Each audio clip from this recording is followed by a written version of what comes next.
everyone, this is Neil King with Random Acts of Cartooning with my friend Bill Strobel in South Philly. But first... Okay everyone, so let's take a look at an influential book that I'd like to base this episode off of. This is one of my all-time favorite books. Eric Drooker, who's a great illustrator. I've seen his work for The New Yorker, all kinds of different places. But he had done this graphic novel many years ago. And it's all, it's black and white image, it's scratchboard. And I always think of City when I think of Eric Drooker. And he just does all these things. Again, pretty expressionistic in some regards. But he's got such a great sense of drama and contrast. So, you're moving through this book and there's very little to any type of text or dialogue. And it's just all of this work. I think of all these images like this. Look at this beautiful image. Such a great image. And you have this sense that he lives in this city and he's looking at all the different little things that you can look at. This subway scene, it's just, imagine the drama of that, all scratchboard it looks like. But I think of him often when I'm designing things, and that his scale is really great. I don't think he's a typical realist or anything like that, obviously. So my work, I feel like, has a lot of feelings for this too, but just this great sense and just brought into a different world with him. I love it. It's a great book, Flood, by Eric Drooker. Inspiration. So here's Bill Strobel, a great muralist in the Philadelphia region, and I was able to spend the afternoon with him. And here's a little bit of an idea of his process. Eventually, there's not going to be a whole lot of gray because that middle tone doesn't really define much of it, even though it's there. There'll be some color to it. Yeah, so that's your process. Is you start this, and then you do the darkest darks and the lightest lights, and then you go in. And then we'll just you want to be as tight as you can be, but loosening up's the best way to go. So I can't be too worried about every fold, or in the shirt, or I probably over analyze the muscles. So kind of loosen up on that one. So, but it's you got to turn a switch, right? You got to go. Okay, I'm being super detailed. Follow your outline to trust yourself with what you know how to do. Yeah. So I'll probably put a hard white here. Go back into the helmet, but after that it's just going to be washes and stuff like that. I'm probably going to do the face first because I feel like that's the hardest. Yeah. So get through that and feel good about it, then the rest of it just falls into place. All right, here we go. Okay, so we're going to get to work here. I brought my sketchbook, my pen and ink sketchbook with my Bic, my traveling one. So I like to start this episode off with just my typical, what I would do is bring my book along and then just get an impression of watching Bill do his stuff. All right, so as always, again, like what I'm trying to do is keep looking at where Bill is. Now the problem, of course, with drawing someone who's moving constantly to be able to get around to what he needs to be doing. I don't want him to have to stand there. I want him to be able to move around. So being a cartoonist, I'm trying to pick out, I'll take a look at an area. I decided I'll have his arm up and he's balancing perilously on that ladder because this is a part of his job, being able to work outside. He can work in all kinds of different places, so he's used to working in this situation. So I'm trying to establish as a cartoonist kind of where I want that body to be. So I want to make sure his proportions are pretty close. I'm moving through, keeping an eye on where perhaps like his knees are meeting close to where that where the ladder is. And like I say, like the thing about when you're outside and you're deciding to draw people, they're not going to stay in the same place. So Bill is very busy trying to get a good look at what he's trying to do. He's got to get up and down that ladder to make sure that everything's where it should be. He's always looking at his proportions and the values and everything that's going on at the same time. He's planned out a certain amount of it, but the way that he works is that he just goes in, gets the main parts to it, and then he'll change what the face might look like, the ways that he's dealing with all the different values in the face at the time. So he, like he was saying, he deals with the larger areas first, and then he goes in and he just gets moving with it because he's painting right there. So for me, right now, what I'm trying to do here is make sure that, all the little information that I would usually just make up as a cartoonist. I'm like, yeah, that looks like a ladder. But to go outside and to watch how a ladder like this really is constructed, you're like, oh, there's that piece there. I would never have thought that that was there. And I keep looking back and forth to see where he is again on that ladder. So at this point, he has his left hand is always holding onto the paint.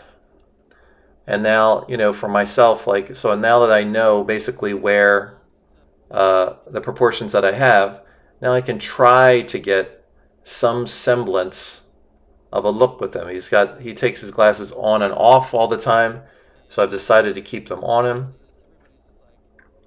But I really don't look at this as a caricature. I would like it to look a little like him, but it's not really the most important thing. And as always, like if you can see on that page, and that book is not, it might be a 9x12 book, a little sketchbook. So it's not a very big surface. So every little line is important, and it can really change a face. Like if I try to do the least amount of touching onto it, because you can imagine that the end of that point of that Bic is pretty much the size of his nose or his whole eyes. So if I mess with it just a little bit too much, it could go in a way and I have to fight with it to get it back to look pretty much how it is. So I'm confident in what I do, but it doesn't mean that when I'm trying to draw someone, because them, you're trying to be like, well, I kind of would like this to look like him as much as I possibly can, but in the end, I know that that can undermine the whole thing, and it could make me wind up looking less like him. So I try as much as I can, to put a little stuff in. The glasses always help to kind of make it look like someone, but he's got a little bit of a beard going on. But from this point on, now I'm just going to keep looking at his arms when hopefully he hits that stance. So I've established that I want his right arm to be up there painting. So I'm going to look at it and I'm going to be like, all right, is he doing it now? Because at this moment he could be off of the ladder. And for me, I'm just trying to get in, the rest of that part. It's like I'm trying to look at his hand and how it works with that little, it's like a little tin cup that has some acrylic in there, most probably. And then I'm just thinking about that hand, keep it in proportion, and how hands will work.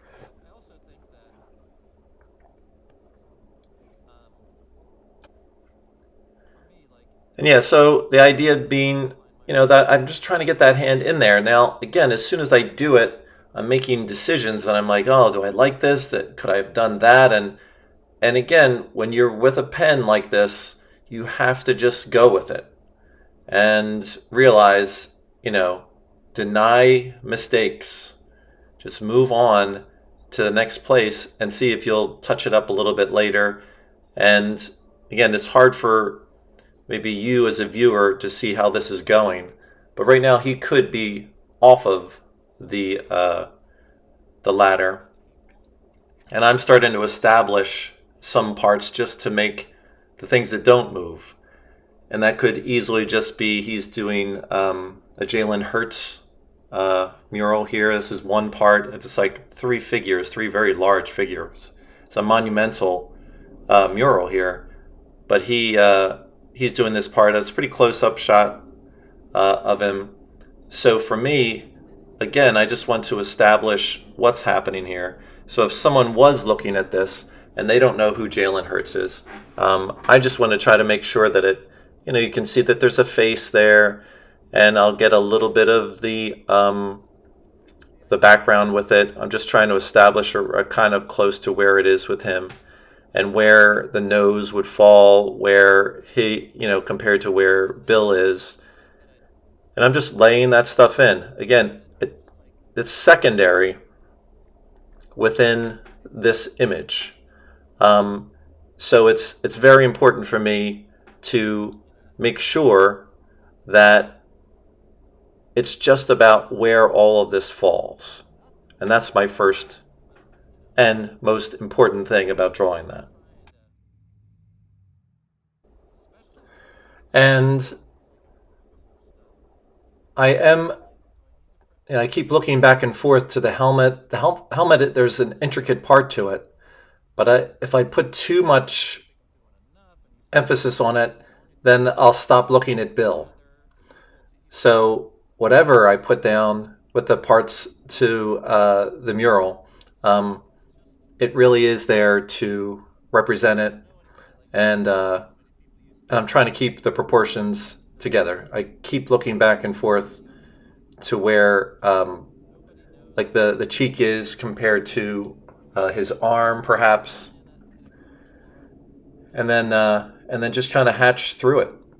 There's lots of little details that I will not put in, but I'm trying to do like little stuff that if someone has actually seen this mural, and that's the thing too about doing exterior artwork, that this could be up for many, many years. Or the next owner could decide to do something else. Bill could do something right on top of it, or there's a whole bunch of things that could possibly happen. But this is an extreme perspective too, from where I'm looking. So I'm just kind of laying some of the brickwork that's around it. The area that the image is on actually doesn't have any brick on it. It's plastered over. So that's the only part that doesn't have this textured stuff. Bill was telling me that, he didn't realize that background would have that much texture on the bricks. And he's worked on all kinds of walls with lots of textures. So he's not afraid of doing things like that. But this specific type has really deep crevices in it, making it very difficult to kind of put paint inside that. So I believe that they are going to eventually put like some type of filler to cover that up so he could paint right on top of it. Now my vanishing point is way back somewhere near his hips in the middle there, so I'm just trying to keep that there. I'm eyeing it as always. Reinforcing the line, making sure that you're still looking at him. Most important thing. And then again, there's some buildings and cars in the background. I see them, and I'm just trying to just again establish like little softer lines. Every line that I put behind him is going to be a softer and softer line. But I think it does add to the overall feeling of the piece when you can just see little parts to that instead of just having him standing out there next to the mural. By adding these little parts, I think it does really do a lot for the overall feeling of the sketch. And to me, as an outdoor image, for me going somewhere and trying to get the feel of whatever it is, whether it's a sculpture or an interesting piece of architecture, when I am involved in it, I want people, a focal point to be there. But then everything else should just kind of work along with it and support that area. So I'm getting closer and closer here by just adding these little parts.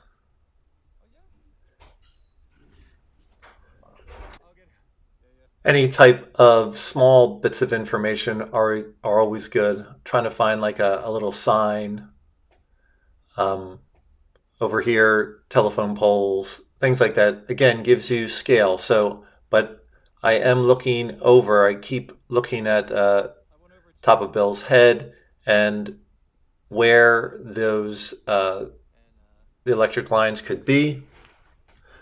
All that kind of stuff it's really important, and you forget about it, like how far things would go back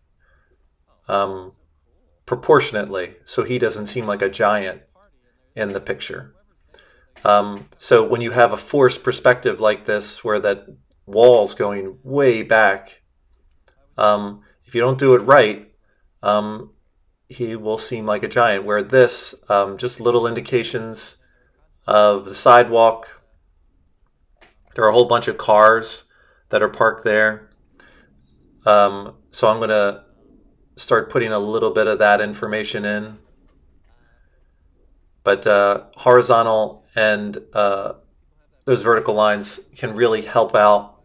It just gives you a quick little feeling of it, and then it just recedes back in. The interesting thing about doing this type of work too is there's all these people who walk past. I have the sound down for the background noise and all the things, and I was talking to Bill during the whole time. But it's such a great thing to work outside.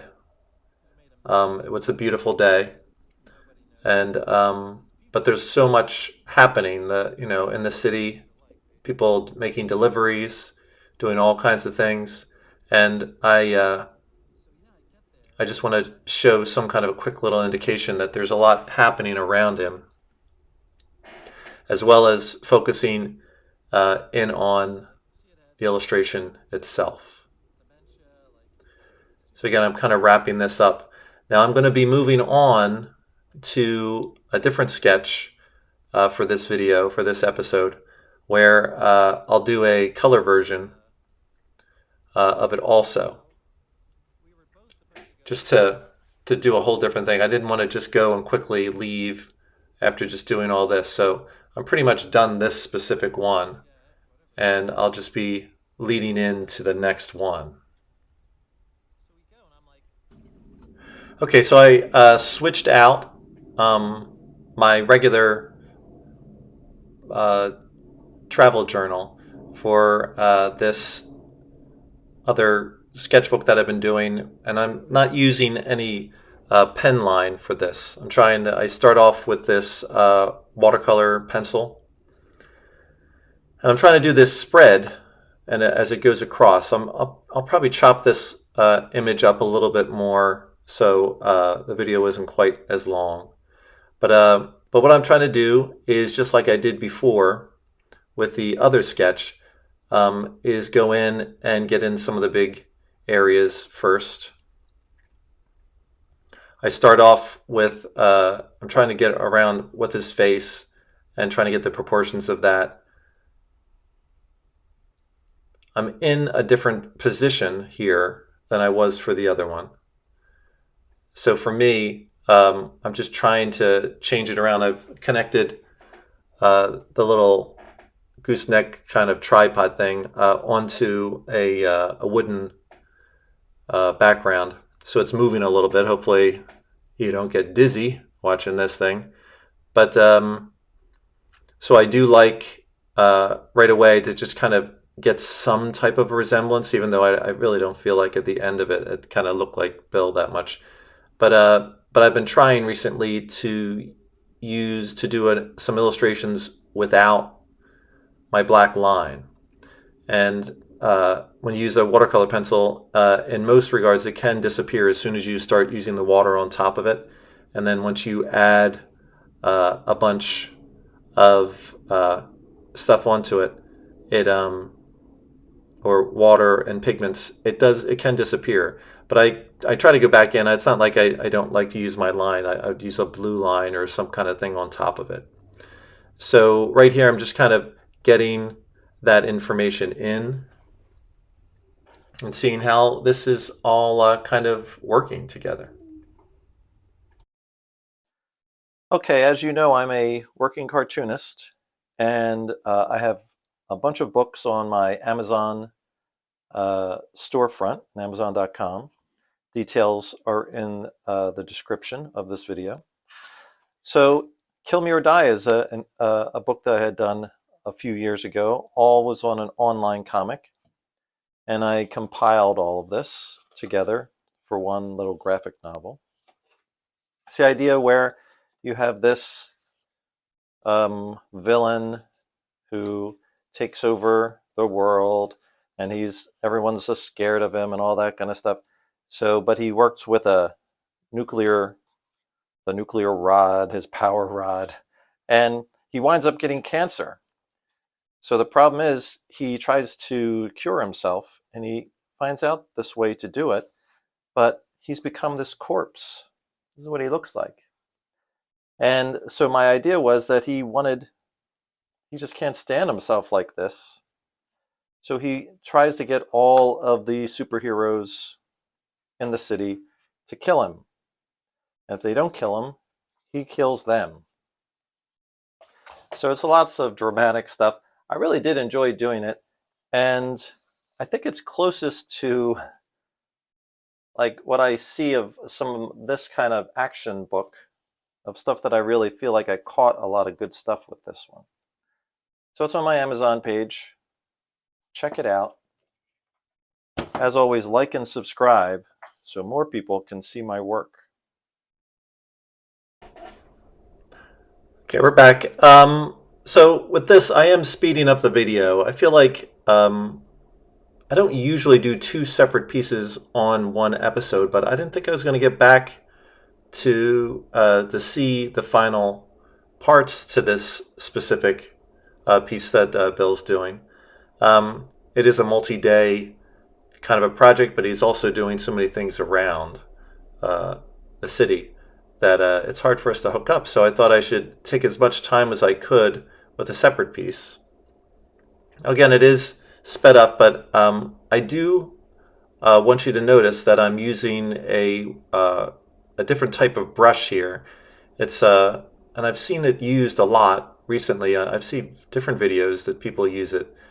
So there's water inside that brush, and you can just fill it up, and it's great for outdoor illustration, so that you don't have to get a separate,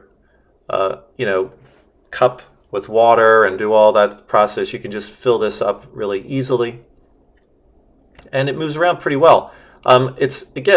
It's for this kind of gestural type of drawing. It's not, to me, something that people use for very finished pieces. But I think for what I'm doing here, trying to get the feel of this activity, this thing that Bill's working on, it's great for me. It's the first time I've actually used it before. So I'm really feeling it out. Like I'm going in there and I'm a little worried every time, like, is it going to be too strong? Do I have too much color on the brush and all? I'm using my basic Prang, the semi-moist Prang set. Not the highest quality thing in the world, but great for the stuff that I do. And it makes things a lot easier for me. There's enough color that I could get on there and then just kind of lay in all of the stuff that I need to do. So as I'm progressing here, I'm going in there and I'm just getting those darks in, just to give variety, as always, seeing where the light's coming in. And for this, again, I'm not going to go in with a black brush or my Pentel brush that I usually do. I'm going to outline it in a blue colored pencil, And I'm not sure how well you can see it, but I'm trying to go over to a certain point on that separate line that's red. But it does break down if you go on top of it. So there's not a whole lot of colors. Bill's mostly wearing dark colors. His shorts are a little bit green, but everything else, the whole side of the building's gray, the piece is gray. Uh, so I'm really am using a lot of gray with this thing, but that's kind of where I am with this. Um, and as always, even in a piece like this, I want to make sure that I'm watching around the outside of everything that's going on, and not to forget that there's little details everywhere. But it's very gestural. And again, I want to give just enough information that you can see he's on that ladder. But by using this brush, I'm kind of using, again, I can't help it. I'm a cartoonist. I use it as a line a lot. So I'm trying to just get the shapes as much as I can with the water. This is the exterior of where Bill is doing this specific mural. They're investing in him to do this great job. People are stopping by and saying hi to him, and from across the street, they're like saying, "Hey, the great job," and he gets compliments all day long. It is nice for an artist to hear that all the time. But all I could hear from far away, like people would stop their cars and say, "Hey, what an incredible piece that he's doing," and wait till they see it's all finished. It's going to be amazing. So now I'm going in with that blue colored pencil. Now it is a watercolor pencil, but I'm kind of using it with a line. Like I say, I am a cartoonist, so I do want that there's something there. I feel like I'll evolve into something else with it if I'm going to do this technique. But for now, I'm feeling pretty comfortable just going in and updating the pieces I'm drawing as I usually do. I fix images that I wasn't sure of at the beginning, fixing the hand to make sure it seems like it's holding that brush, trying to work it out as much as I can.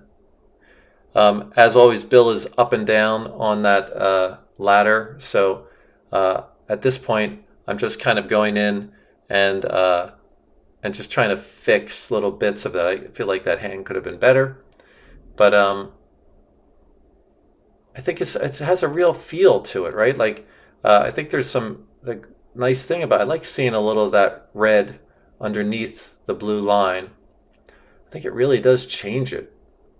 So this is really a second time I've been using it. A little indication of some trees in the background, not much.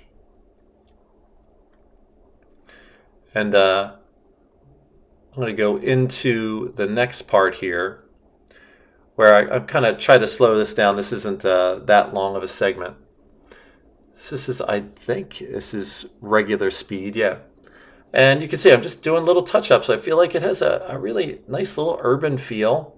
You can tell that he's up there doing this different stuff. It's kind of coming to an end of that. Now, what I want to do with these spreads is move it over to the other side of the spread, and I change the angle altogether. Again, I've sped up the all of the footage here, so this video isn't an hour long. So I'm in here. I've already drawn out the red line, and now I'm just laying in color. So I try, even though he's wearing gray and all this stuff, like to pull some of that green up into the color. And then notice what's great about that watercolor pencil, that the red becomes kind of a pink watercolor, and I can use that in different parts. And it kind of gives a unity to the piece once you start doing that enough. And I really kind of like what happens on the head. It's just that combination of the red and the gray and the green, and I think it really works. I was very kind of happy. I was able to get a nice angle for the glasses, and then I went straight in for some really nice contrast on the background. So again, different angle. I like this idea of a spread. I'm a graphic designer, so I can't help myself, but I want to try to design the whole double spread all the time.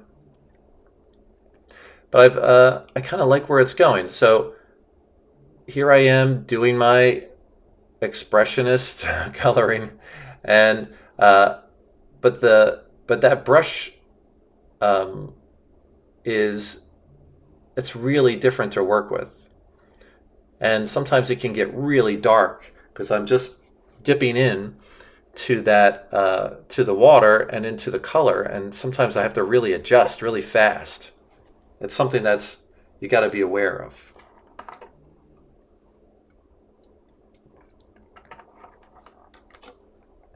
Now I want to make sure that in this video that you realize that I would think that I would have spent a solid 20 minutes or so on that on these couple pieces. I think two of them together, maybe it was about a half an hour or so. So at least you kind of get an idea of how long these things take. Even in this sped up image, hopefully you get a sense of where it's going with this. So here it was, and again I'm going right back in with that pencil. Super fast, right? But I like it. Like, notice, like, you're just getting a nice little indication. I like where that highlight is on the shoulder and on the face. A little bit of that little highlight on the back of his head. That really works. So it's small, though. Remember, I'm trying to draw in there, but I think I've got a nice gesture there.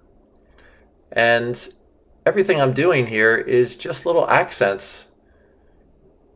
I think it really changes my cartooning into something else. I feel like, I don't know whether it's kind of more of a slightly New Yorker style or whatever it is, but it softens my work to do something like this. So just moving through this, adding little accents. I'm pretty happy with the figure. I think that the ladder reads pretty nicely in perspective. And little bits of information, right into that wash, just so you see it. And as you see them together, it really does kind of work as a thing. I keep saying, like, I do wish it looked more like Bill, but I don't think it looks that much like Bill. I think from the back it's kind of nice. It kind of looks like him, but that is not the reason why you do it like this. You want to try as much as you can to just get for the form as much as you can. But when you know them, you kind of want it to look like them a little bit. So I'm coming to the end of this. Again, while I'm sketching all this, Bill's hard at work, adding all that that information to the face. Super clean, great image he's got going on there. So I had a little space left, so I thought it would be nice to. He has like all of his paint cans and his water and all that stuff on the ground, so I thought I'd do a quick little still life at the bottom to kind of finish this thing off. So it comes across, and you get a sense of the things that he kinds of needs to make makes all the murals. You would think he'd need a whole lot more, but I'm sure he brings in things in and out of his car and all the stuff. He has to carry a certain amount of this stuff all by himself. On days like this, when it's a beautiful day, and it was a pretty warm day, the sun was coming down really strong. I actually had to change out to film this from my phone to my iPad because my iPhone was overheating in the out there in the direct sun like that. So that's the camera. I don't know if you've noticed, is a little jiggly too. So hopefully it's legible enough that you guys can see what this is all about. But anyway, so I'm just finishing up all these little things, all of his pencils and his brushes and everything. I think it's a nice little touch to finish something like this off, to get a sense of his surroundings when it comes on here. So again, coming up into the end, so you may not be super aware of Bill's work, but I'll bet you've seen something. If you live in the city, you probably have seen multiple pieces of his. I'll try to put information about Bill in the details of this episode. So he has an Instagram that you can contact him, and whether you're companies or something, it would be great to have him come and do his incredible work there. So I think I'm coming right down to the end now. I tried to show the whole piece. So here it is. Thanks for watching, and we'll see you outside. Have a great time, and thanks for watching.